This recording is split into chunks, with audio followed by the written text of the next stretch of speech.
I was invited to speak at the Strive and Thrive launch a few days ago, which was such a huge honour. It was a wonderful event. If you were there, it was absolutely brilliant. And if you weren't, I really want to share with you what I spoke about on that day. Nori, the event organiser, asked me in advance to speak about mindset, in particular mindset around youth, and to offer some tips and strategies to the audience that they could use straight away to improve their lives and to improve the lives of their young people. And I thought at the time, 5 minutes on mindset.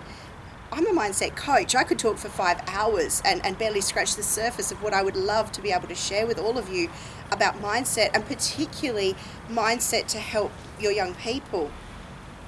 And it took me quite a while to come up with what I really wanted to share. And then I was flicking through Facebook, as you do, or as I do when I'm procrastinating.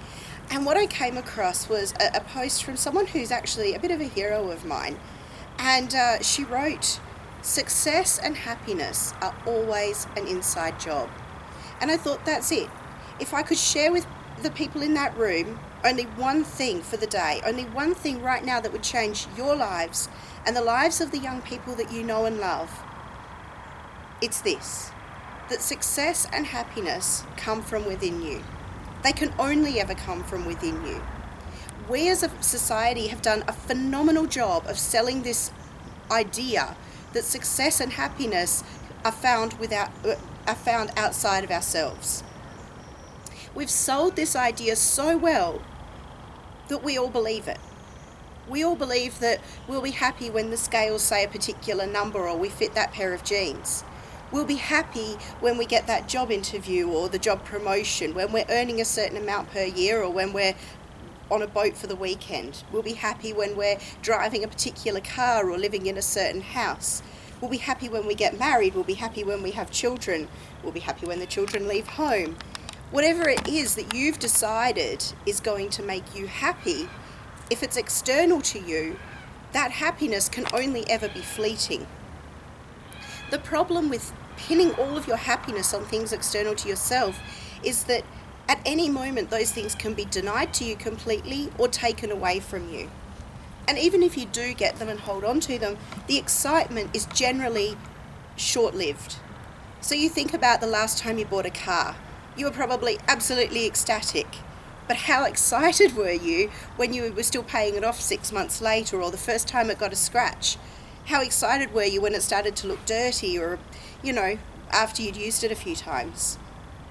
I know that for most of us, we're really excited when we get a new job or a promotion, but are you still excited 5, 6, 7 weeks later when it's Monday morning and the alarm goes off? The reality is that anything external to you does not make you happy. You make you happy. And because we've sold this lie, we've got people chasing an illusion, which means that they feel as though no matter how hard they run, no matter how hard they try, no matter what they do, they're never enough. They don't measure up. And then we wonder why in Australia at the moment we have the second highest number of people per head of capita anywhere in the world, anywhere in the developed world, on antidepressants and anti-anxiety medication. Because they're so busy chasing this illusion and not taking the time to love and appreciate who we are and where we are in this journey right now. And then we wonder why we have the biggest killer of our young people, 15 to 25, is not car accidents or drug overdose, it's suicide. Because the pain of feeling as though they're never enough, as though they never measure up, as though no matter how hard they try, they're never getting there, has become too much.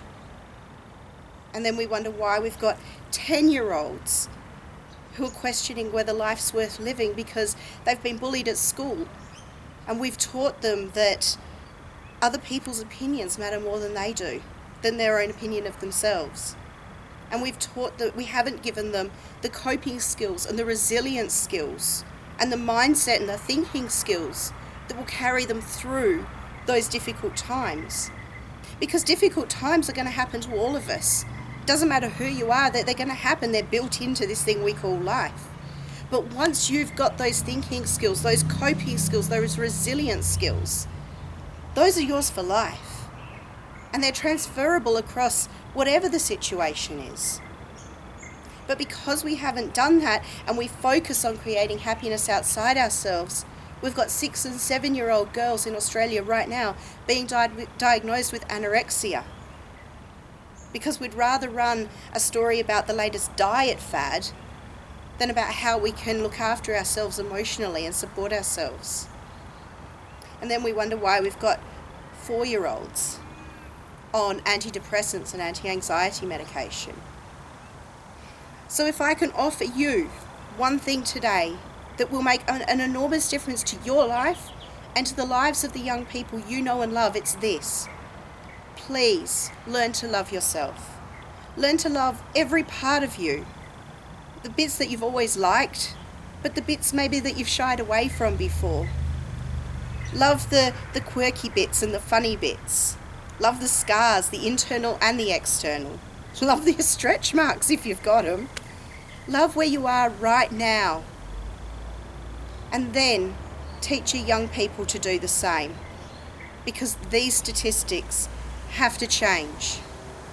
And it's for that reason I started my business, Skills for Kids. Because I am deeply passionate to ensure that these statistics change.